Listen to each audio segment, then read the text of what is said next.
ఉన్నందున మనము కూడా ప్రతి భారమును సులువుగా చిక్కులపెట్టు పాపమును విడిచిపెట్టి విశ్వాసమునకు కర్తయు దానిని కొనసాగించు వాడునైన యేసు వైపు చూచుచు. ఎక్కడికంట? మన విశ్వాసమునకు కర్తయు దానిని కొనసాగించువాడు. మన విశ్వాసమునకు కర్త ఎవరంట? ఈరోజు మనము ఈ విశ్వాసమును కలిగి ఉన్నామంటే దానికి కారణం ఎవరమ్మా? యేసుక్రీస్తు. మనము ఈ విశ్వాసమును కలిగి ఉన్నాము. ఈరోజు ఇక్కడ కూర్చొని మనం ప్రార్థన చేస్తూ ఉన్నాము, దేవుణ్ణి ఆరాధిస్తూ ఉన్నాము అంటే దానికి కారణం ఏంటంటే యేసుక్రీస్తు. ఎందుకంటే ఆయన మన కొరకు చనిపోయాడు, మన కొరకు లోకానికి వచ్చాడు, మన కొరకే ఆయన తిరిగి లేచాడు. హల్లెలూయా. కాబట్టి మన విశ్వాసమునకు కర్తయు దానిని కొనసాగించువాడునైన క్రీస్తు ఈ లోకానికి వచ్చి మన శత్రువు అయిన సాతానును ఆయన ఓడించాడు. ఎవరిని ఓడించాడు?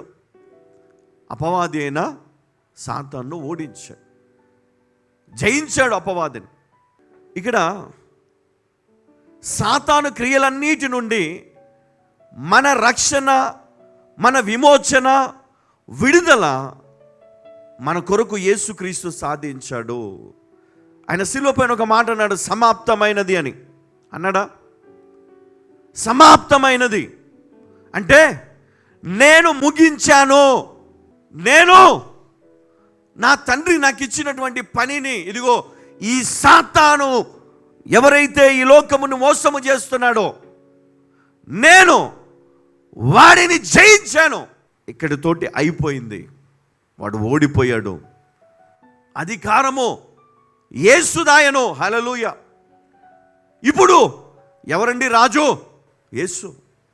ఈ సత్యము తెలియకుండా ఈ సాతాను అనుచరులైనటువంటి దూతలు ఏం చేస్తూ ఉన్నారు తెలుసా? మన హృదయాలను మోసము చేస్తూ, ఇంకా ఈ వ్యాధి నిన్ను విడిచిపోకుండా, ఇంకా ఈ బలహీనత నిన్ను విడిచిపోకుండా, ఈ సమస్య నిన్ను విడిచిపోకుండా ఇంకా నిన్ను ఏం చేస్తూ ఉన్నాడంటే దాస్యములో బంధించడానికి వాడు ప్రయత్నం చేస్తూ ఉన్నాడు. వాని దూతలు కూడా మరి అదే అబద్ధాన్ని వారు నమ్ముతూ వారు ఏం చేస్తారు? వారికి తెలియదు, వాని దూతలకు తెలియదు ఈ సత్యం. ఇంకా నేనే రాజును, ఇంకా నేనే అధిపతి అనుకొని అమాయకులైనటువంటి ప్రజలను మోసము చేస్తూ మరి వాడు ఇంకా ఏలుతూ ఉన్నాడు. ఈ సత్యాన్ని గ్రహించిన వారు ఎలా ప్రార్థన చేస్తారు? అధికారముతో ప్రార్థన చేస్తారు, అధికారముతో, విశ్వాసముతో. ఎందుకంటే ఈ లోకము ఒకప్పుడు మూలుగుతుంది, ఈ లోకము అంధకారముతో ఉంది, ఈ లోకమంతా కూడా దాస్యములో ఉంది. యేసుక్రీస్తు కృప ద్వారా, ఆయన మరణము ద్వారా మనకు విమోచన లభించింది.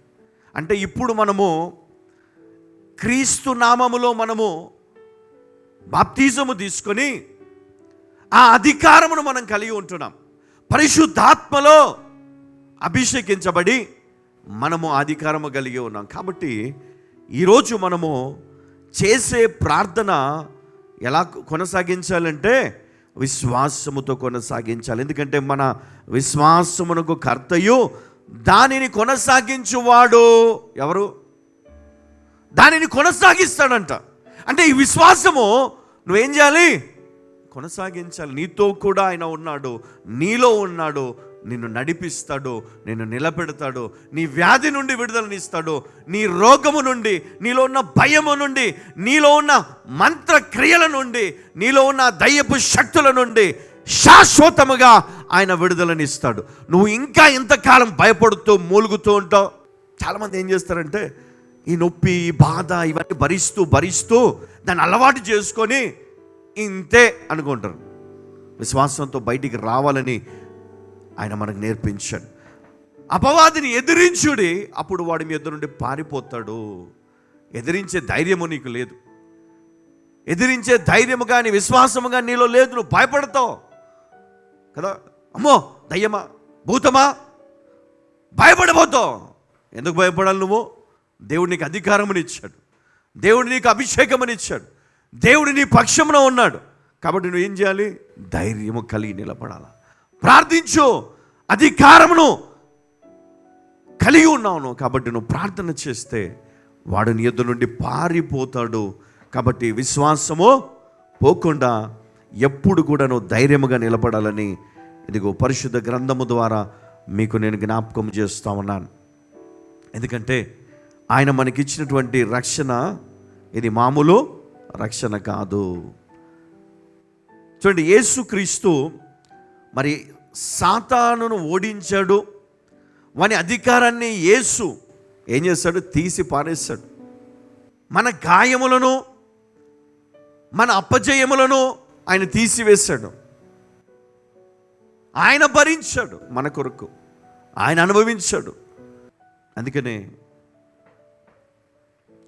మనం ఎప్పుడు కూడా ధైర్యంగా నిలబడాలి.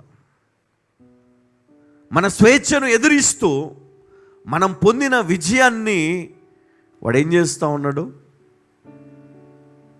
నీవు పొందకుండా, నీవు దానిని తీసుకోకుండా వాడు అడ్డుకుంటూ ఉన్నాడు, సమస్య తెస్తూ ఉన్నాడు నీకు.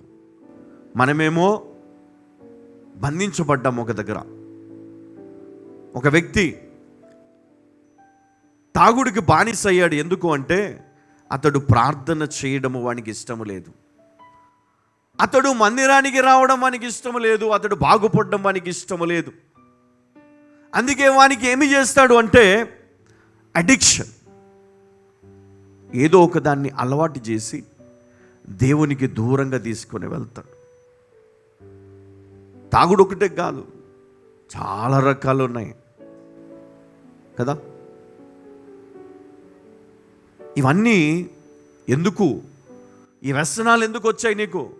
ఈ వ్యసనాలు ఎందుకంటే దేవుని నుంచి నిన్ను దూరం చేయడానికి, దేవుని నుండి నిన్ను దూరము చేయడానికి, దేవునికి నిన్ను దూరము చేయడానికి దేవుని వాక్యాన్ని తీసుకోవాలి. ఆ వాక్యాన్ని మనము వినేటప్పుడు దేవుని శక్తి కూడా నీలోనికి వస్తుంది. హల్లెలూయా. ఆవగింజంత విశ్వాసం నీకుంటే కొండను కూడా నువ్వు ఆజ్ఞాపిస్తుంది నీకు లోపడుతుందని వాక్యము సెలవిస్తావు కదా. ఒక కంబలి చెట్టును చూసి నువ్వు ఆజ్ఞాపిస్తే అది ఎత్తబడి వేర్లతో కూడా వెళ్ళి సముద్రంలో పడుతుంది అన్నాడు. ఇది సాధ్యమని యేసయ్యకు తెలుసు. కానీ మనుషుడు ఎట్లా ఆలోచిస్తాడు తెలుసా? ఇది నా వల్ల అవుతుందా? ఓ ఆ కాలంలో అయితే అప్పుడు వాళ్ళకి మహిమలు ఉండేవి కదా, మ్యాజిక్. ఇట్లా అంటే అంత మాయం. సాతానుడు అంతే, నిన్ను మాయ చేస్తాడు, నీ విశ్వాసాన్ని దెబ్బతీస్తాడు, నీకున్నటువంటి ఆత్మీయ జీవితాన్ని పాడు చేస్తాడు. నువ్వు వాక్యం చదువుతూ ప్రార్థన చేస్తూ నీ కుటుంబాన్ని కాపాడుకుంటూ విశ్వాసముతో నువ్వు జీవితాన్ని కొనసాగిస్తూ ఉన్నావు. అది వాడికి ఇష్టం లేదు కదా. నీ కుటుంబం కోసం నీవు దేవుని దగ్గర నీ దశమ భాగం ఇయ్యడము వానికి ఇష్టం లేదు. అందుకే నీ ఉద్యోగం తీసేస్తాడు. అందుకే నీకు ఆ చెడు అలవాట్లు అంటగట్టాడు. చాలామందికి తెలియని విషయాలు ఏంటంటే వాడు చేసే పనులు చాలాసార్లు మన దేవుడే ఇచ్చాడు అనుకుంటాం కొన్ని మనకి, కానీ వాడు చాలా తెలివి. నిన్ను మోసం చేయడానికి కొన్నిసార్లు నేను బ్లెస్ చేస్తాడు కూడా. నువ్వు నమ్మేస్తావు, వాని ఉచ్చులో పడిపోతావు. జాగ్రత్త. హల్లెలూయా.